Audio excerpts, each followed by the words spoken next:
Welcome to the NAHA webinar brought to you by the National Association for Holistic Aromatherapy. To learn more about NAHA, please visit www.naha.org. Tonight's presentation topic is Practical and Energetic Self-Care Tools Using Aromatherapy. This educational webinar is being presented by Betty Torres. Betty is a certified aromatherapist and has been studying herbal medicine and creating essential oil body care products for herself and her family for over 12 years. After having her first child, she realized how difficult it was to find safe and natural baby oils and salves for herself and her children, so she created her own. This was the beginning of her business called Poetic Potions. I love that name. A business she started as a way to offer safe and gentle aromatherapy body care products for the community. Betty also offers aromatherapy consultations and intuitive mentoring sessions to help busy women and moms who feel like they never have enough time to take care of themselves. Betty is also the NAHA Regional Director for Northern California region, and to learn more about Betty, please visit her website at www.poeticpotions.com. And I'd like to just take a moment and welcome Betty for being here this evening on this really wonderful topic that I think everybody needs to know about, whether you're a aromatherapist or a practitioner or somebody just uses essential oils at home. We all get so wrapped up in what we're doing, helping others with the essential oils, that we often don't take the time to take care of ourselves. So this is a really important topic, and I'm really happy that you're presenting on it. Thank you so much, Kelly, for inviting me to do this webinar. And thank you to everyone on this call for joining us. And also to those who will listen to the recording later, of course. I'm really excited to share what I have learned over the years, what I have learned about myself, what I've learned from mentors that I have worked with, and also what I've learned not only working with other busy moms and busy working men and women, but from all of the benefits that we get every time we come together to exchange ideas in non-judgment and support when it comes to our self-care, so that we remind each other about why we do what we do and that we are not alone. And I want to start off with my intention for offering this webinar. My intention is that by the end of this call, you will find at least one self-care ritual that you can immediately start implementing tonight. And also to have a paradigm shift where you start to see self-care in a completely different way and make it a priority in your life. I want this workshop to feel practical, to feel doable and realistic. And I say that because I understand that when people hear the word self-care, especially in the same sentence as aromatherapy, we think spa day, right? Or a massage, or we think that the only way to make time for self-care rituals is to take a day off of work or to take a day off from being a mom. And while those things are amazing, and yes, we all know we should do them from time to time. And, you know, for some people, this is not difficult to do on a weekly basis. For some people, this comes natural to them. You know, and I've met these people and I actually see them as my mentors, because one of the most important things that I have learned is that the busier we are, from the more self-care that is required. Right? And self-care is not something that we want to wait and do monthly, or wait until we are depleted, or wait until we are sick in bed. Having self-care rituals is actually what will prevent us from getting sick and from losing motivation and energy on the things that we love to do. So this is a picture of my daughter and I selling some of my products at an art walk event. It was really fun. She loves coming with me and listening to me talk about essential oils to people and about body scrubs. And she loves seeing the people coming up to our table and smell the bath salts and all the goodies that we have, and people saying, it smells so good, right? And I started my aromatherapy journey as Kelly mentioned, making my baby products. But as the years went on, I got super busy, super tired. I started feeling tired all the time, right? I was homeschooling. I had a newborn. I also have a 14-year-old, so that's my 6-year-old daughter in the picture. So I had a newborn. I was homeschooling my fourth grader. I was building my business. My husband was traveling often. And I had all this aromatherapy knowledge and all these beautiful essential oils just sitting on my shelf, and I wasn't using them. We all know the benefits that essential oils have for us and for our family, but what good are they if we don't use them? I just didn't know how to use them for what I was feeling and what I was going through. I like looking at this picture because it reminds me of how much I need to teach about self-care because I need it. And so before I get into the agenda for today and the topics that we are covering, I want to highlight that I don't teach self-care because I'm never stressed out or have ever felt stressed before. If we never felt overwhelm or anxiety, then we wouldn't need self-care, right? In fact, it's the complete opposite. I teach about self-care and I share what has worked for me and the way these tools have helped me because I have experienced losing my flow of life and going on a downward spiral long before I knew about essential oils. And so before I discovered aromatherapy, I was actually in a deep dark hole in my teen years and in my early 20s, and I suffered from depression. I dropped out of high school, and that just started a really bad snowball effect that I couldn't stop. I was only 16 years old when I started experimenting with drugs and alcohol, and from there it just got worse. I'm not going to go into detail about how bad it was, but luckily I did have mentors that knew how to deal with me, how to help me. I dropped out of school, but then I went back to school and I went to an alternative high school.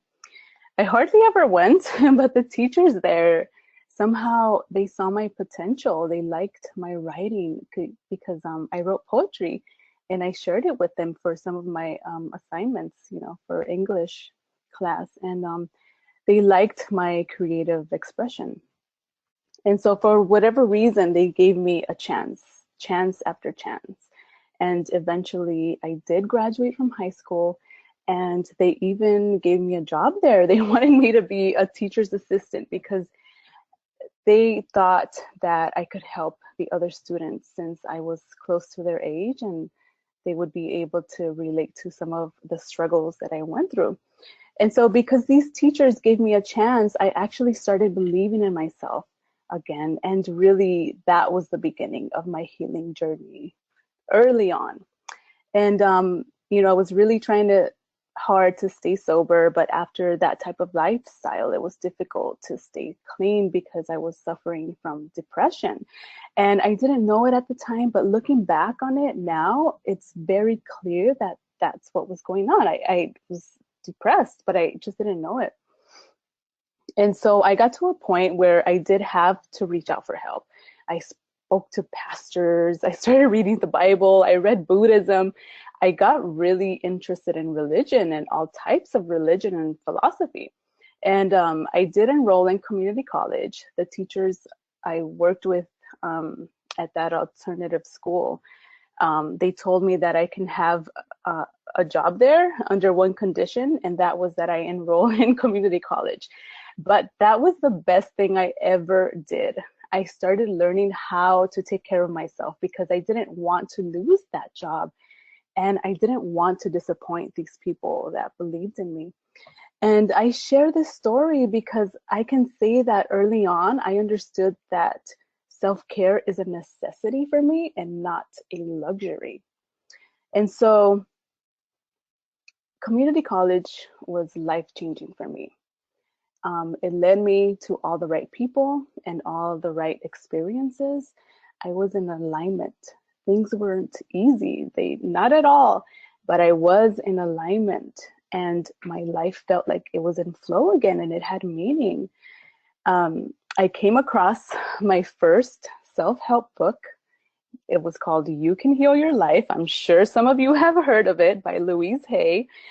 And it's funny because I got that book from my psychology class, and I only chose that book because the teacher, the psychology teacher, she told us all that it was, she gave us a book, a book list, and she said, this one is the shortest book. So, she knew exactly how to have us all choose that book. And of course, that's why I chose that book.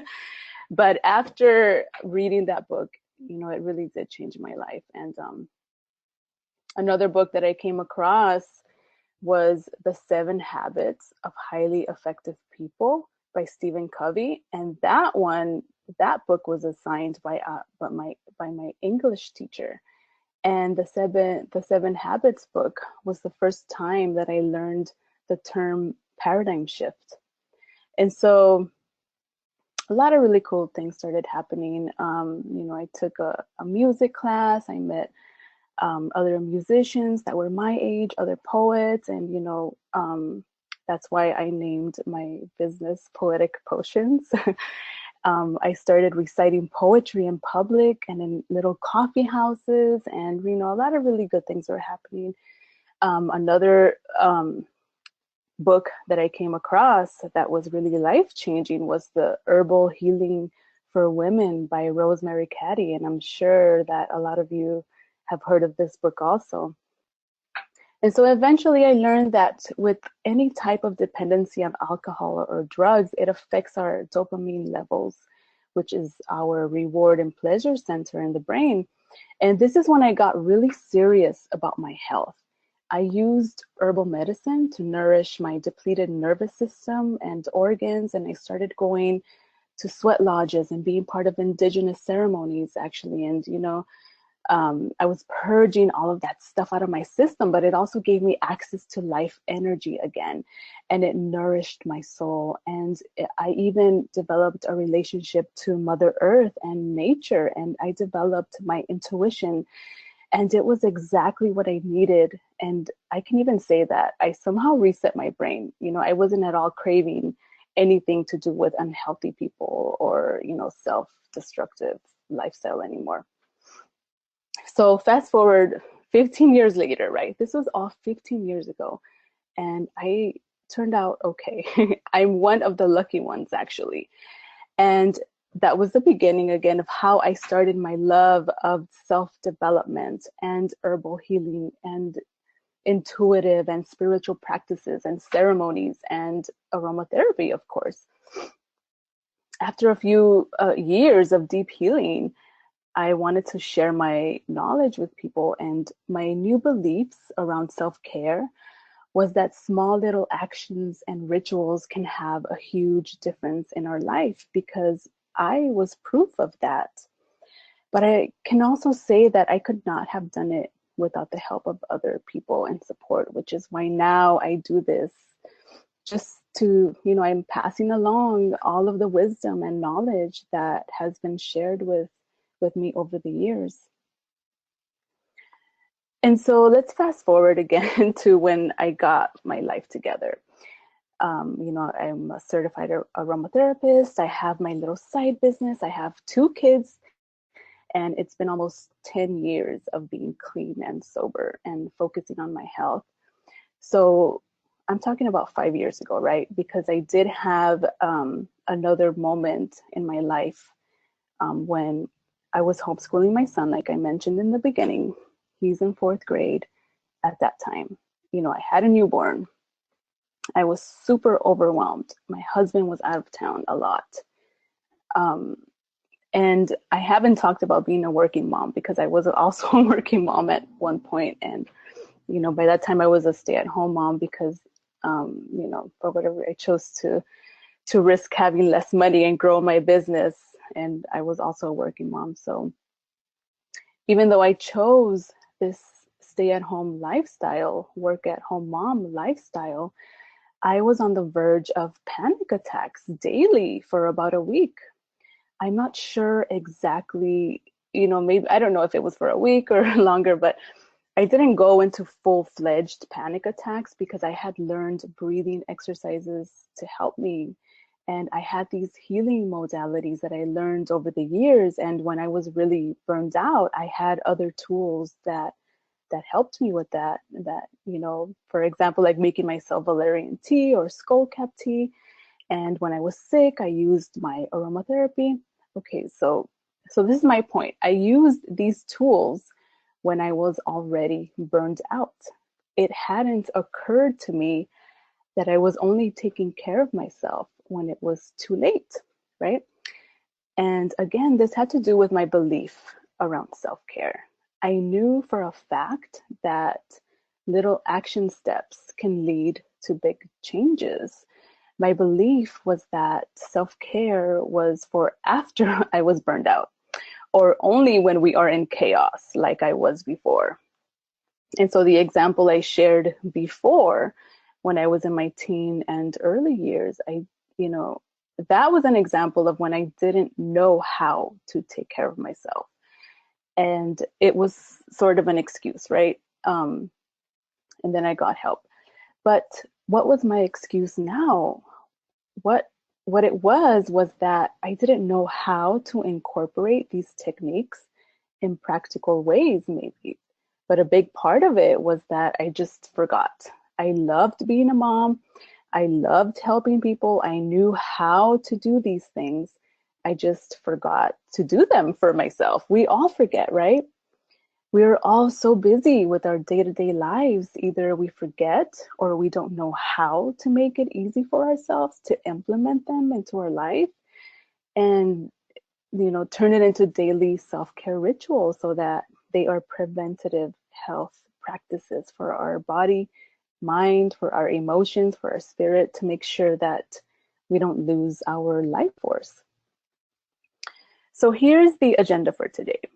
And because I have experience with, self-destruction and self-sabotage, I think that I have a unique perspective on self-care.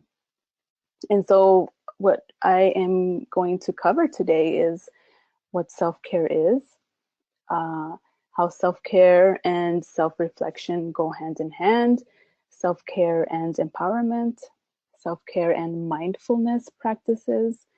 I also have a 5-step process that I created so that you can easily start your own self-care practice.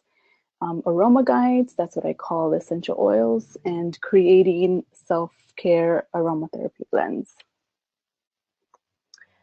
So before I get into the essential oils and explain the 5-step process, I would like to give you an idea of what self-care is by telling you what self-care is not. So self-care is not a plan for feeling guilt, shame, or resentment when you don't do it. So guilt when you don't do it, or shame when you took a whole day to yourself on Sunday, but now it's Monday and here you are back to your old patterns. So you tell yourself that self-care doesn't work, right? Or resentment. So resentment is when you tell yourself, I was told that self-care was good, but now that I took a day off for myself, everything is worse. That is not self-care. You will know it's self-care because you feel good that you did it, no matter what. So the second one is self-care is not meant to eliminate life's challenges. It helps you flow and get through your challenges with grace, right? And the third one is self-care is not about perfection or waiting for the perfect time to do it, for the quote unquote perfect time to do it, right?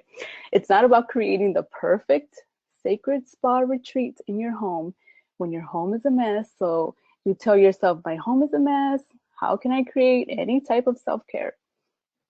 So self-care is exactly for the complete opposite of this. In fact, when things are not perfect is exactly when we need self-care the most. However, it's also when we tend to not even think about it.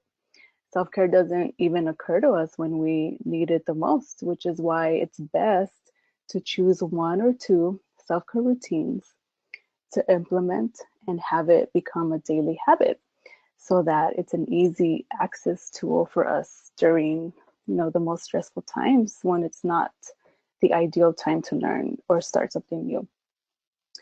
And so that is what we are going to cover in the 5-step process. And by the way, I'm also talking about using our essential oils here. So incorporating essential oils into our self-care rituals as well. So the next one is self-care is not always easy, yet it can be very simple. Sometimes self-care means getting our butts up early in the morning, right? So that we have time to read or meditate or go to the gym. And remember, how it is true self-care, right? It's when you feel good. That's when it is true self-care. You don't mind getting up early in the morning to do your routine.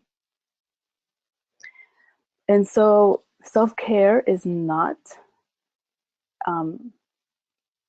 fixed or unchanging. It always changes as we change. And so just like anything in life and the cycles of nature, everything changes, right? When things don't change, they are stagnant energy. So be aware of that.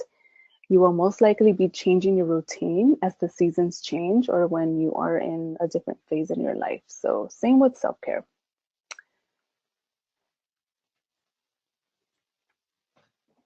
So what can self-care do for us? So once I was able to flow with life again, I was better able to make decisions. And now I can easily identify the triggers in my day, my day that throw me off balance. I stopped homeschooling my son. It was a difficult decision. It made me really sad at the time, but it was a good one. My son is now in 8th grade. He's about to go to high school, and I ask him sometimes if he would like to homeschool again. He's like, no.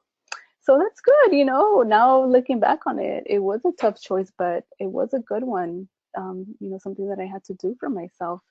And because I had developed some routines that helped me tap into my inner guidance, I feel like that was the way that I was able to start making better decisions for myself and not go on a downward spiral as I had before. And so self-care can help us be resilient. It will allow us to enjoy our life. It's an effective tool for empowerment, and we want to sustain the energy of life and flow with life, right? The life that we want to live. And of course, when we integrate self-care with essential oils, can be amazing, right? So I believe that self-reflection and self-care go hand in hand. It's an important part, self-reflection, it's an important part of self-care, and reflection, it will help lead you to create change in the current patterns and identify the triggers in your life that you want to change. Also, the phases of the moon is nature's way of reminding us to practice reflection and awareness, and is a powerful tool when we combine it with our self-care rituals. We can combine our self-care with the natural rhythms of nature, the seasons, sunrise, sunset, and those are all powerful energetic tools to combine with aromatherapy and our self-care rituals. And one of the easiest ways to start becoming aware and in tune with the cycles of nature are with the phases of the moon. And the way that I started doing this was by noticing the moon patterns, and I did one ritual every month. I set one intention every month. I would say, I want to feel peaceful. I want to feel joy again. I want to love what I do every day. And, something along those lines. And so then I started changing them to affirmations. For example, I would say, I am peaceful. I am joyful every day. And every month I did this.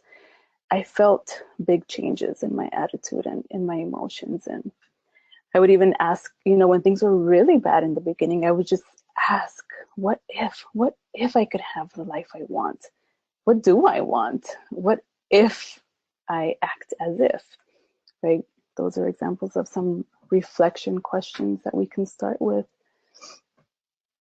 And so also the domino effect. I don't think I have too much time to go into the theory of the domino effect, but it's, pretty self-explanatory, right? One small action can make immense change, and all we have to do to start is plant our seeds of intention. So I looked up the definition of what empowerment means, and empowerment, the definition under Google, it said it's the process of becoming stronger and more confident, especially in controlling one's life and claiming one's rights. And I agree with this definition for the most part. I just don't like the word controlling. I think we should replace that with the word flow. And here's why. What if there are outside circumstances that we can't control, right? It happens. It could be anything from health issues or our child getting sick or money issues, just anything that's an external event or experience that is outside of our control. And it doesn't mean that we won't feel sad or angry when these external circumstances happen, but I do believe that we can choose to align with our intentions. And this is what we do for our clients sometimes, right? For some of us that have an aromatherapy practice or a healing practice, our clients, many times they come to us when they feel out of control and they've lost their flow of life. And we guide them. That we not only give them essential oils, but essential oils help them align with their intentions again. And so mindfulness practices, I believe that is one of the ways that we can take 100% responsibility for how we respond to situations outside of our control. There's no way that we will ever be able to control anyone, control the weather, control Mother Earth, or any external circumstance, right? So having mindfulness as part of our self-care practice is the way that we will be able to handle when things are out of our control. And these are examples of some of the mindfulness practices that we can do anytime with or without essential oils. But of course, with essential oils, it's a lot better. And like I said, these practices are, they're effective on their own. And imagine what we can create for ourselves or for someone else when we learn some of these practices along with essential oils, right? These need to be part of our ongoing self-care. And this is an example of some reflection questions that we can start with. I'm a big believer in journaling. That was one of the things that I did to really change my life.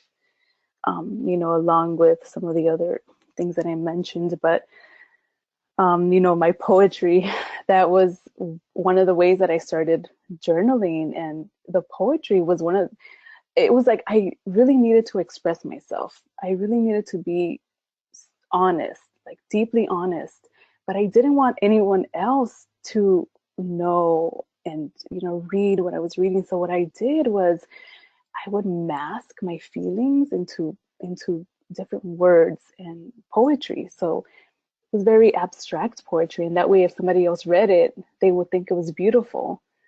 But they didn't exactly know what I was going through. So that was the beginning of how, I started with self-reflection also. And now I journal more traditionally, but I'll get into that a little bit later. So this is an example of reflection questions, and what self-reflection can do for us is um, give us awareness about what we can and can't control. What part of our day is the biggest source of stress and overwhelm? Or what person, experience, or event triggers our anxiety or overwhelm? And here's a quote by Gandhi. Happiness is when what you think, what you say, and what you do are in harmony. And I bring up Gandhi because no matter what our spiritual beliefs are, there's no denying that he is a wise man. It doesn't seem like he's in denial about the world's unfortunate circumstances, or that he's fake happy, or that he's ever sad, right? We don't know. I don't know. I'm assuming he's not.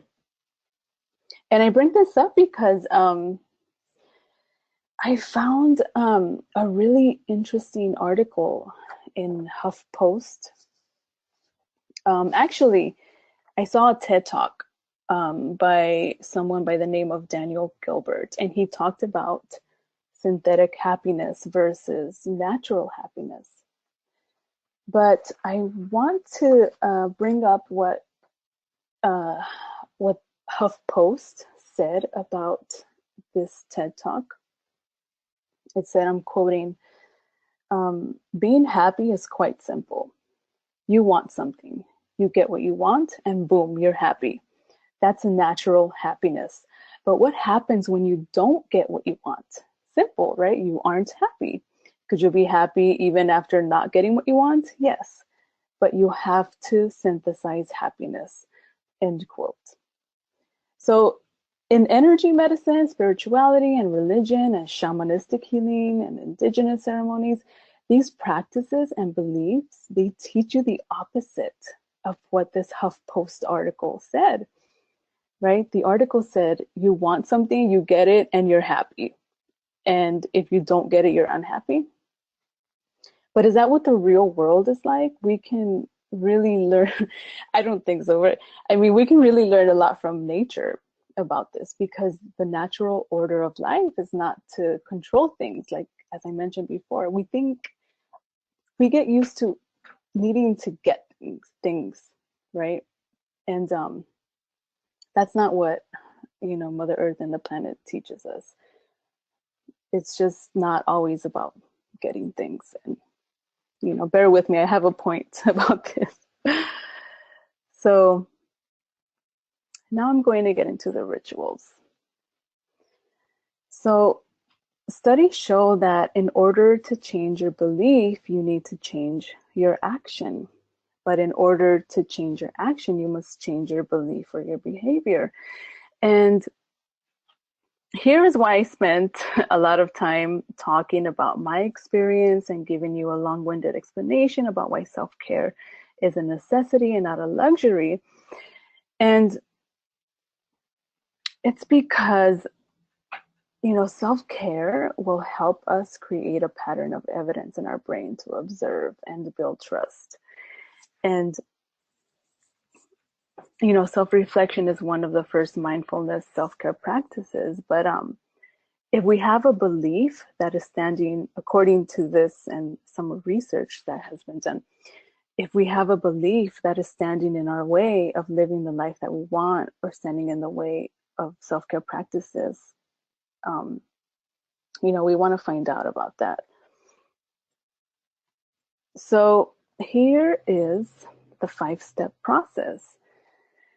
And I'm hoping that I have somehow changed your belief by now about self-care in a positive way, and that you will actually start implementing some of these practices in your life, or talking to your clients about this in a different way as well, because now we are getting to the step-by-step practical stuff.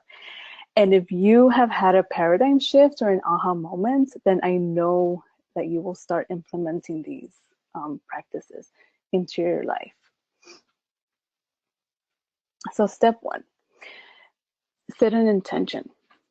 this is an example of something that is really simple, but not always easy. As I mentioned before, it takes a little bit of practice to have clarity about our intention. And the key word here is practice, right? You can start a practice of daily intention setting with some of the reflection questions that I shared, and you're all going to get a copy of this. So you can use those reflection questions that I shared to journal and to start creating an intention for yourself. So, some of the reflection questions was asking what you don't want. And it's okay to start with what you don't want. We don't want to be in denial here, right? But we also don't want to dwell on what we don't want. We don't want to be in that energy of not wanting and go into victim mode, right? We can transform that energy. We need to know what we don't want and transform that energy of what we don't want into the opposite of that. And that can be a great start to setting your self-care intentions. And there are also really nice essential oils to help with setting intentions. And, there are oils to help with courage. Sometimes it takes a little bit of courage to see and get clear about what we really don't want. And, oils that are grounding, like cedarwood. We will talk about that a little bit later. Or, we also might want help with opening our heart chakra and use oils like rose or geranium, and rosemary can also help us with clarity and focus. And so step 2 is decide how much time you would like to commit to your self-care. And this is really important because we need to be realistic, not how much time you hope to have, but how much time do you have? And it doesn't matter if you have 5 or 10 minutes a day, 30 minutes a day, because consistency is the key. And just because you have 10 minutes a day, don't think that that's not enough. 10 minutes of consistent meditation in the morning, of journaling every single day, it really makes a big difference. Take a sip of water. Okay, so step 3 is to choose one self-care ritual and or aromatherapy blend based on the amount of time you choose to commit to.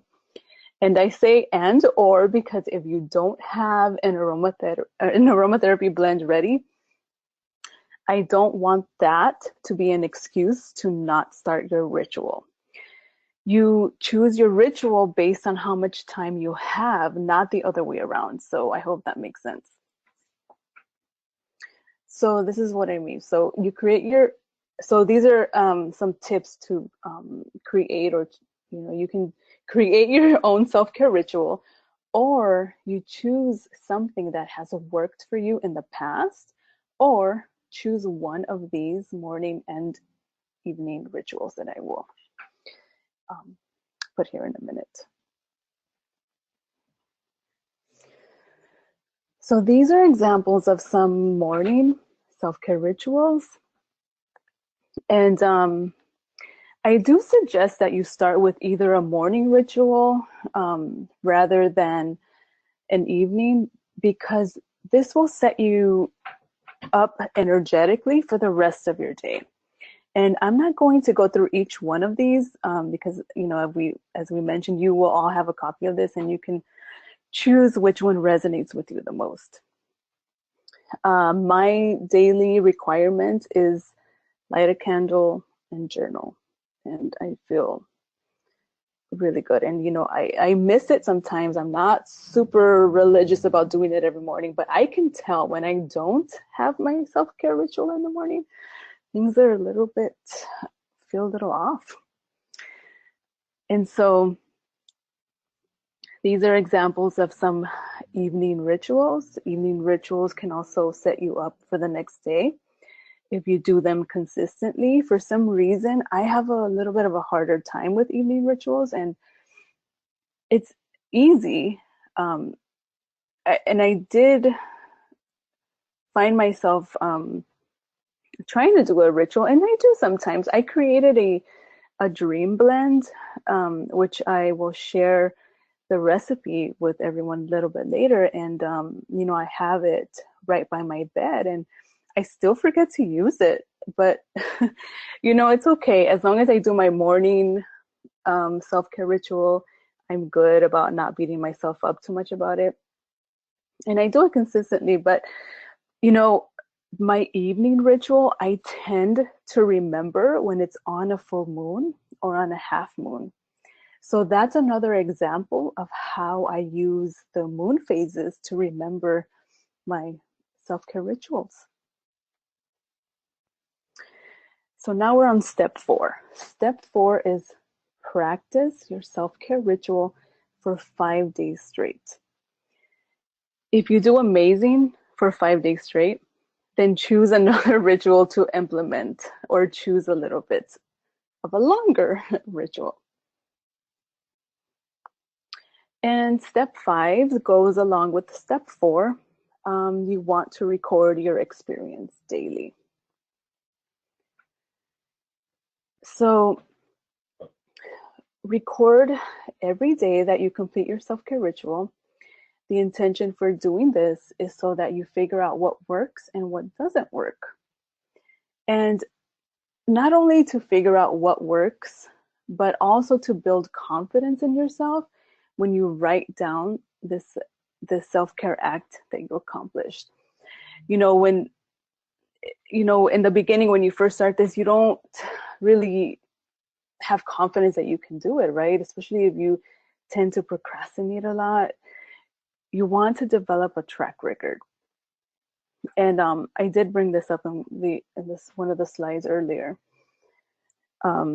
about developing a pattern of evidence in your brain. That's the point of doing this. And I wanted to share this with everyone as well. So this is the trans-theoretical model. It was first developed in the 1980s by alcoholism researchers James O. Prochaska and Carlo Di Clemente. And this model is now being used by behavior psychologists and is used by research scientists to show that there are these steps that we tend to take when we want to change any type of habit or behavior. It's not just about willpower or procrastination. And it's really interesting, isn't it? These steps, there's pre-contemplation, there's contemplation, there's preparation, action, and maintenance. And I don't want to go too much into this because I want to get into the essential oils. But you can see, maybe you can, just by looking at this, you can pinpoint which step you're in. Maybe if you're in the preparation stage or in the action stage, those are the steps when we tend to start and then stop, start and then stop. And it's okay until we get it right. And of course, we want to be gentle with ourselves. There was a study I read about on forgiveness, and a research study with college students and procrastination. And there were 2 groups. Both groups procrastinated on their assignments or homework, but they had one of the groups practice forgiveness.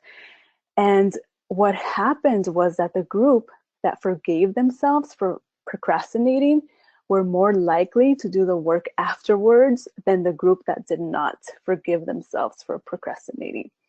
Isn't that interesting? So let's be gentle with ourselves. If we don't stick to the 5 days of self-care that we committed to, or stop doing it after 5 days, just forgive yourself. Don't dwell on it. Just go back to it if you stop. It's not procrastination, as we saw. It's the TTM model. Those are the steps that we go through when we want to change a pattern or behavior. And now we can get into the essential oils and what I like to call aroma guides. One of the most important things, so this is I really love this. So, according to the book Woman Who Glows in the Dark by Elena Avila, she is a registered nurse and also a medicine woman. In her book, she wrote, one of the most important aspects of curanderismo, Spanish word for healing, is that it does not separate the soul and the spirit from the body. It is medicine and spirituality practiced simultaneously. And I just really love this. And I added the word medicine, that medicine can mean many things, because a lesson learned or a challenge that we went through can also be our medicine. For example, what I went through in my teen years was the greatest medicine, right? I didn't know it at the time, and I was ashamed of my past for many years until I changed my perspective. And now I understand that my experience now is a blessing in disguise that led me to my calling in life. Also, I want to say a disclaimer. I understand that essential oils do not cure or heal, but I do believe it is our body that heals. And, I use the word healing, but as a general term, just like I use the word medicine to describe an experience. And we can also heal energetically and spiritually. Let's see. I want to see how much time we have.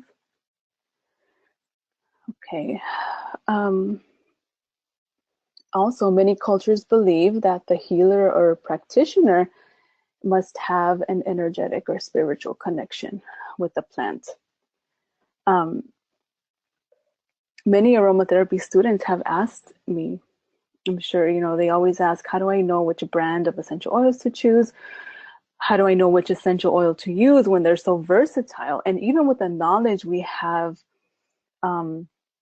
and with the GCMS testing and the results of the chemical compositions, right, it's still hard to decide sometimes which oils to use.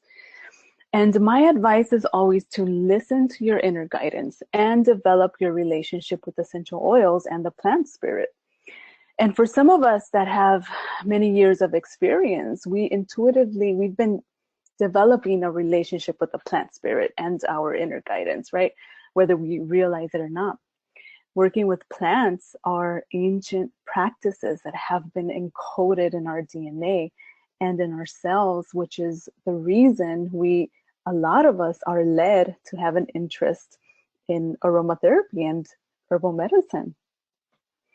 Also, I want to mention that a very well-known herbalist by the name of Martin Brichtel, he teaches in developing a relationship with plants and plant spirit. And he has the knowledge of over 600 plants and herbs, but it is said that he only works with 6. This is also the way that I started intuitively. I stuck with the same 5 oils for a while, just because I felt like I wanted to have a connection with them because they're so versatile. And, I don't only use 5 now, but I usually use the same 5 as a base. And I'm going to share the 5 essential oils that I use the most. And, I develop a blend from one of these 5 aroma guides that I work with. And before I go into the essential oils, it's very important that we always remind ourselves of the safety, right? Always dilute your essential oils. Mix them with carriers, especially when used on children. Do not use in your eyes or your ears. Do not ingest unless under the guidance of a certified aromatherapist. So lavender. Let me see. So I have the botanical name, and I also included some of the chemical compositions.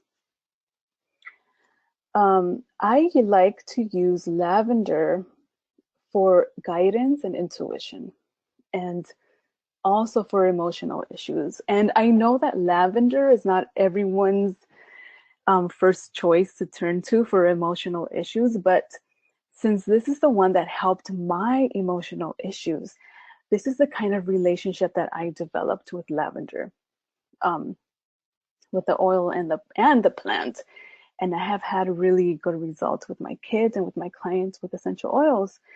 And grapefruit, I usually go to lavender, then I decide which citrus to combine it with. And I usually go with lavender, and then I decide another citrus to work with. So grapefruit and lavender, those are the two oils that I can say really helped me get out of my depression. It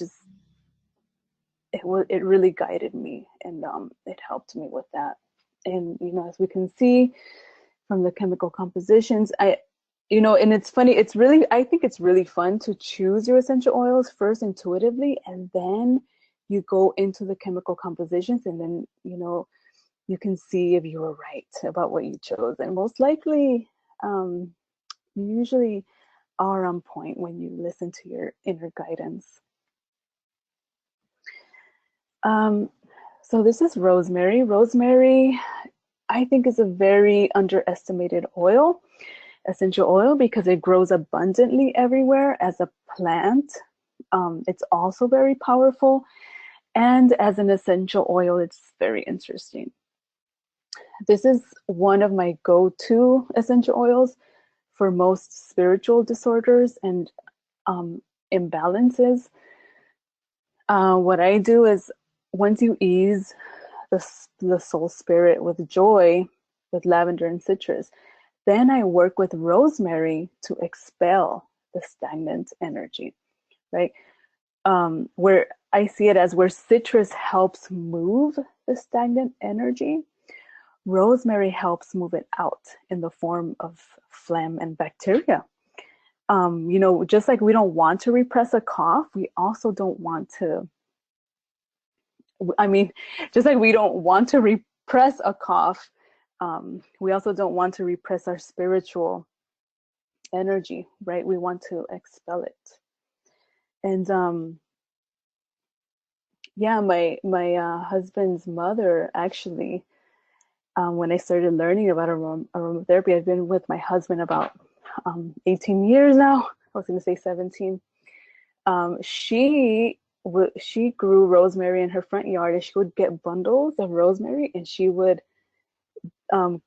like sweep our bodies in like sweeping motions, and she would do cleansing on us, energetic cleansing on us, and it was really cool.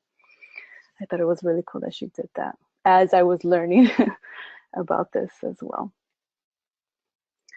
So geranium, I'm going to go through these a little bit faster so that we can get to the recipes.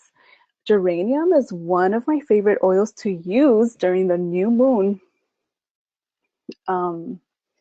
It's it has a lot of feminine energy. It's really good when you have too much adrenaline. It helps you flow as opposed to control. And cedarwood, it is also said to be aphrodisiac, and it's very good for grounding. And so those are good for the first two chakras, all of the energies that are beneath our solar plexus. That's what cedarwood is really helpful for. So here are the essential oil recipes. Let me take another sip of water. So as you can see, I like steps, right? I have a background in teaching, not just as a teacher's aide, but I also used to teach high school students life skill workshops. And so I have my little step-by-step pages here. So step one is decide what your creation will be used for, and then you choose your essential oil. So when deciding what your creation will be used for, you want to keep in mind what your morning routine is, and do you want to use it for, during your bath? Do you want to have something for your midday lunch break, something for evening, or you want something for that you want, that is going to support you weekly or when you're exercising. And then when you choose what you will use it for, then you can decide what you're going to make, right? You want to make it easy on yourself. Do you want to choose a scrub? Do you want to choose a blend or a spray? I love using body sprays because I use them anytime, and I always have them with me. I have them in my car, my purse. They're just easy to use, and I don't have to wash my hands afterward. You know, I love having, I love using body oils as opposed to lotions. But, you know, when I moisturize, you know, my elbows or my knees or anything, you know, we always have to wash our hands afterward. And so I find that body sprays are just easier and more convenient to use. And so again, step 2, I like using these 4 ways of choosing. You know, the first way is you can choose your essential oils based on their chemical components or based on the therapeutic effect that you want them to have. You can choose them by the experience or emotion that you want to have to get from them. You can choose your favorite scent. That is always a good, that's also intuitive. The fourth one is intuitive. But also, I believe that the scent that you are attracted to, that's intuitively the scent that is, you know, that your body needs at the moment, that is calling you. And so, you know, I like to say to choose 1 to 4 oils but I understand synergy, right? We choose 3 or more for synergy. I have many blends that I use 5 essential oils. But I like to choose 1 to start developing a relationship with the aroma guides. For those of you that have experience with flower essences, right, usually we work with 1 flower at a time. And so if you're just starting out, or if you want to develop a relationship with the plant spirit, choose 1 and just see how that works out for you.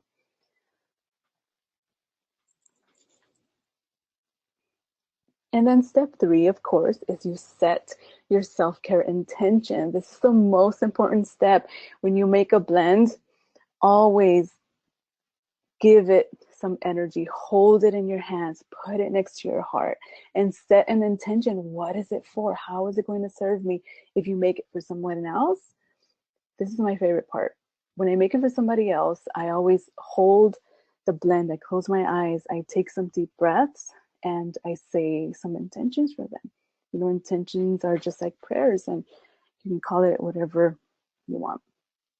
But you set your intention always.